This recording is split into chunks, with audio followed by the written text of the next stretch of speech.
Hi, my name is Mia. I'm a 22-year-old painter and I live in Los Angeles.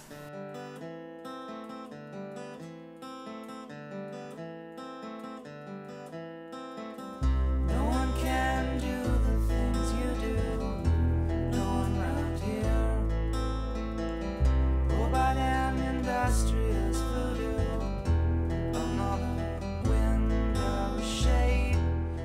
I have a twin sister. That's a big part of who I am because we were always doing everything together and watching cartoons when we were little, watching Disney movies. Like we grew up when there was like a good Disney film every year, you know, and every year was like a different world. It was like underwater, it was like The Little Mermaid, or it was in the desert with Aladdin or whatever. I think that kind of captivated me, how every year there seemed to be like this great story in a new world. So to be continued. I mean, that kind of played into my work, I think.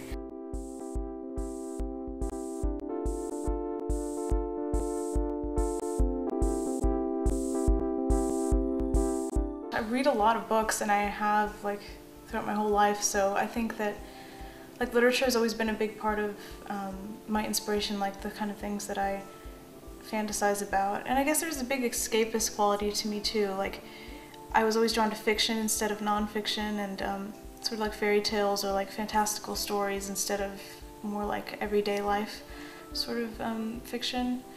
And that definitely plays a big role in my work. Like it's very fantastical and surreal and like whimsical. Just make a wish.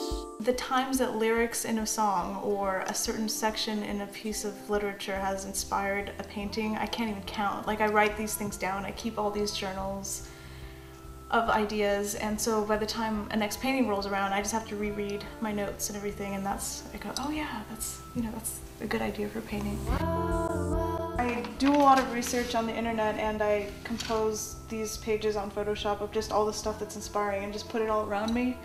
And that's what I draw from, actually, because my drawings are pretty spontaneous, but I'm like surrounded by all these images.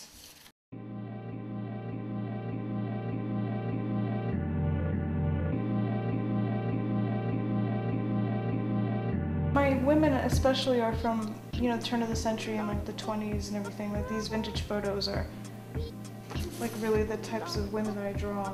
I don't know, I guess they have this really penetrating, faraway look. It starts off with like something that looks like this. It's just me just taking notes, and for this one I was like, things that are lost, and I just start writing. It's called Laundry List, but it's everything that has to do with things that are lost, because that's what I'm inspired by for this particular piece, and I just write everything out. Lost your mind, lost in the woods, lost at sea, you know, lost everything I could think of, until I finally just underline something that kind of triggers my imagination. Sometimes I go outside and I draw stuff really quickly. They don't sit still out there. Every time I need like just a breather or inspiration, it's just lie down and look up.